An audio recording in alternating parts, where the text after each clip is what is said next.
Good day, we're going to talk about the fixed bias configuration, the BGT fixed bias. So this is the schematic diagram of a fixed bias. So you have VCC, you have resistor RB, you have resistor RC, and a BGT transistor. So in a common emitter configurations, as we've discussed in a previous topic, so the input voltage is VBE. So input voltage is VBE. So the input current is IB. So the output voltage is VCE, and the output current is equal to IC. So input voltages and input voltage in a BGT fixed bias configuration is VBE, and the input current is IB. So the output voltage is VCE, the output voltage is VCE, output current is I sub C. So in a fixed bias configuration, so we're going to solve this parameter VCE, IC, I sub B, the current I sub B, and VBE. So and other parameters that will be encountered. So as you can see, since this is a BGT transistor and it is a silicon, so therefore in our past topic, VBE is equal to 0.7 volts. So it is equal to 0.7 volts. So in order to solve these other parameters, so we need to use KVL, Kirchhoff's voltage law. So we'll come up with a loop from collector to emitter and from base to emitter, vice versa. So in order to calculate IB, so we're going to use the Kirchhoff's voltage law at the base emitter loop. So KVL at base emitter loop. So base emitter loop is VCC, from VCC RB, and then the VBE to the ground. So therefore, so if mag-loop ta, so this is plus, this is plus, and this is plus minus, and this is plus minus. So it's just alternate. This is plus minus, so it is plus, this is minus, and this is minus again. So therefore, this is VCC, this is plus, and then minus the voltage of RB, which is IB, RB, minus minus man ang next, VBE is equal to 0 because this is ground. So what we are going to solve is the current I sub B. So therefore transfer this term at the kanila atong i-transfer this one to the right side, and then so therefore this is IB RB is equal to and then multiply both sides by a negative 1. So this is VCC minus VBE. So therefore IB is equal to VCC minus VBE divided by RB. So substitute na to si VBE na lang, minus 0.7 is equal to RB. So this is our IB. So this is this is the formula for the current I sub B. Next is VCE. How about VCE? IC na lang. So in our past discussion, IC is just equal to beta times IB. It's just equal to beta times IB. And then next, VCE. So to solve for the VCE, so we need to use KVL at collector emitter loop. So KVL at collector emitter loop, which is there, paingon ra. So start with VCC minus, so this is plus minus, so plus minus and then minus. So VCC minus the voltage of RC, which is IC RC minus VCE equal to 0. So what we're going to solve is just the VCE. So therefore VCE is equal to, mali na to sa right side, and then solve for VCE. VCC minus IC RC. So these are just the formulas, no? We have now IB, we have VCE, we have IC, and we have this VBE. So how about the other parameters? How about this one? So as you can see, VCE, the voltage VCE is just the difference between the voltage VC minus VE. So since VE nato is equal to 0, as you can see, the voltage here VE. So if it is a fixed bias configuration, so since ang emitter is connected to the ground, so therefore VE is equal to 0. So how about VC? So there VC, no? So VC, since VC, so VCE, we say VCE is just equal to VC minus VE. But since VE is equal to 0, so VC is equal to VC. So this only happens in a fixed bias configuration, no? So what else? How about VBE? So VBE is just equal to VB minus VE. So since V is equal to 0, so this is 0, so VBE is just equal to VB, V sub B. So these are the formulas you should remember. So you don't need to memorize the formulas. So you can just use the Kirchhoff's voltage law to derive the equations yourself. So let's have an example. This one, you can see you have RB equal to 240 kilo ohms, RC is 2.2k, the supply voltage VCC is equal to 12 volts, and you need the beta. Beta is equal to 50. So beta, next is capacitor. As you can see, by the way, so in a DC analysis, the capacitor acts as as you can see, in a DC, ang frequency niya is almost approximately equal to 0.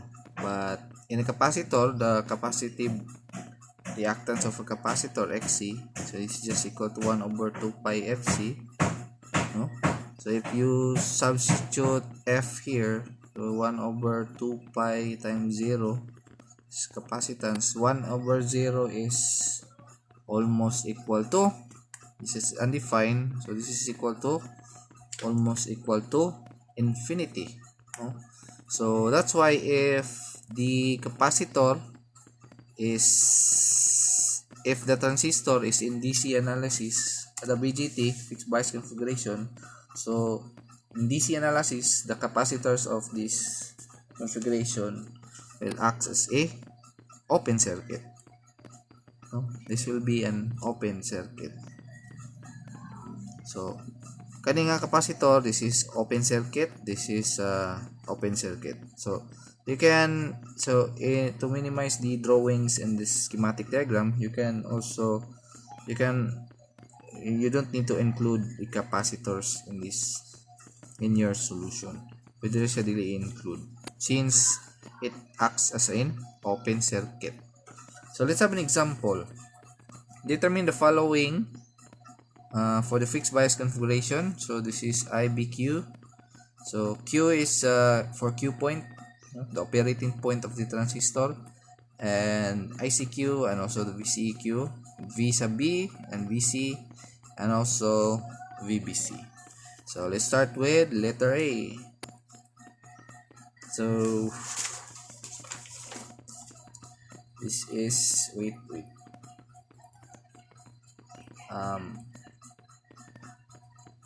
letter A is IBQ, so we need to use the formula. So the formula is equal to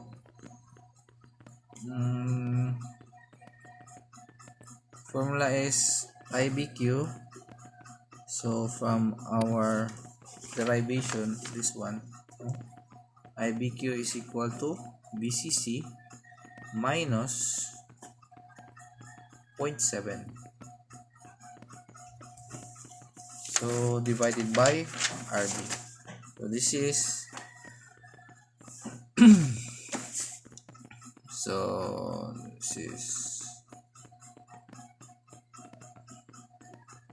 so IBQ is equal to VCC minus 0.7 divided by 240 kiloohms.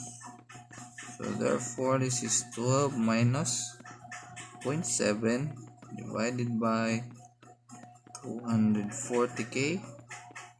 So therefore you have now IB sub Q is equal to 47.08 micro. So always remember you need the units, the correct units. So microampere yung unit, since this is 47 times 10 to the negative 6, no? Then you can calculate ICQ. This is equal to, so you have your beta 50. It's just equal 50 times 47.08 microampere. So this is equal to 2.35 milliamps. So 2.35 milliamps. And then how about next is letter B. Letter B is equal to VCEQ. So from our formula, VCEQ is just equal to, VCEQ. So this is VCEQ is equal to this is VCC minus IC RC is equal to, so VCC is equal to 12, 12 no, 12 minus is 2.35 milliamps times RC is equal to 2.2k, 2.2 kiloohms. So this will be equal to 6.38 volts. So 6.38 volts yang VCEQ. So next, how about VC? Letter C. So VB, so like what we discussed earlier, no? VB is just equal to VB. So VB is equal to VBE, which is equal to 0.7 volts. 0.7 volts. And then the same with VC, no? VC is just equal to VCE, which is equal to VC 6.38 volts. So VC is equal to 6.38 volts. Then lastly, letter D, which is equal to VBC. VBC is just equal to VB minus VC. This is 0.7 minus 6.38. So this is negative 6.13 volts. So these are the values that you need to find, no? VCEQ, IBQ, ICQ, and VB, VC, and VBC. So let's so these are the answers to this problem. So let's now plot the load line analysis of this transistor. So like your diode, no, you need to plot the load line analysis. You need to find the saturation current and the VCSAT, the saturation voltage of the transistor. So this is the load line, load line analysis. As you can see, this is the y-axis is equal to the collector current milliampere, and the x-axis is the voltage, collector emitter voltage, which is in volts. So we need to in order to calculate, so let's use the same example. So in order to calculate the saturation current of this transistor, we need to let nato, as you can see, so in our previous discussion, this one, so if you use this example, so if you have this plot, so the curve of a transistor is equal to this. So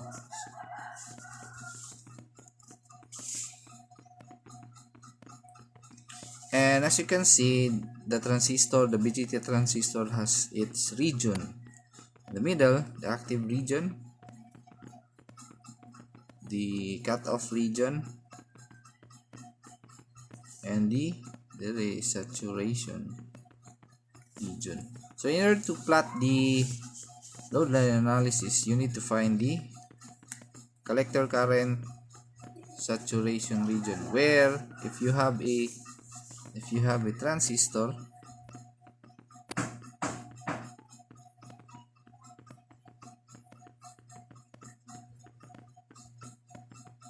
so this is BCC, RC, and RB. So you have, this is IC. So as you can see, so at saturation region, the current is the saturation region. This is the saturation region. As you can see, yung voltage, collector emitter voltage, is very small. It is approximately approaching to 0, and then the collector current is taas kayo, very high. So therefore, ideally, at saturation region BCE is approximately equal to 0, or pwede na nato siya BCE is equal to 0. So therefore, to calculate IC SAT, so kung 0 this is equal to 0.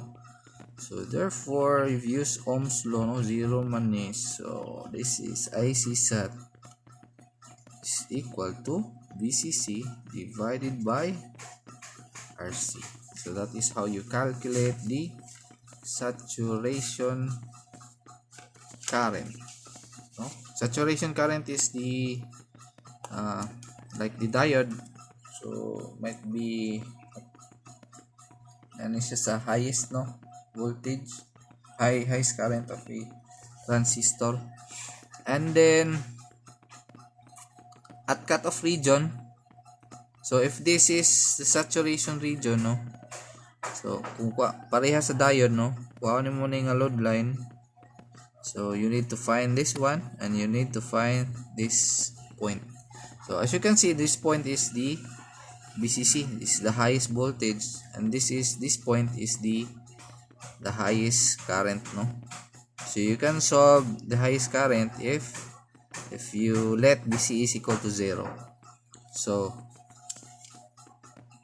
BCE, so BC SAT is equal to BCC. So now we can plot the load line. So using the same example, i-plot na to ang load line So in order to plot the load line, so you need to know this line. As we all know that VCC is equal to 12, so therefore 12 volts So what we need to know now is the IC SAT, which is from the formula, IC SAT is equal to VCC divided by RC, and VCC is equal to 12 divided by this is 2.2k, 2.2k, and then IC SAT is equal to So we need to use our calculators. So IC SAT is equal to 5.45 milliamps. So therefore, this is 5.45. So naka milliamps man na siya, no? So meaning, if this is your current, if this is your IB, this is your transistor curve, mo ang IB is, the IB is, this is your IB, which is equal to 47.08. So this is the 47.08 microampere. So this is your Q point, which is mali ang 2.35 ICQ. So this is 2.35. Then the voltage niya is BC is equal to 6.38. So this is your Q point. You have the IB 47.08 microampere. You have the collector current 2.35 and the VCE collector emitter voltage, which is 6.38. So if you want to try to change the parameter without changing the voltage supply as well as RC, no, magdagdagan lang ang imong Q.3, no, dagdagan lang siya diri, which is yung kinatasan nga current is 5.45, the highest current, and then the highest voltage is 12. So if you tweak the base resistor, which is RB, no, it might be masakar na siya diri, it will go up, it will go down to the cutoff region, no, it depends on the design. So if you don't change the RC and the VCC, so if you change VCC, no, if you change VCC, there might be a possibility that the load line will change, no. There's a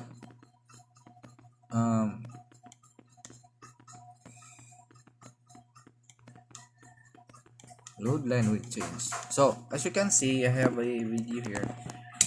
This is ang kanino. So as you can see, if you change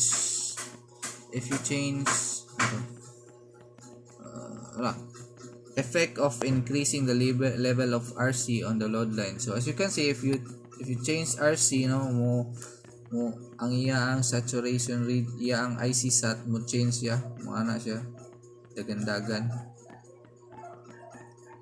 And if you change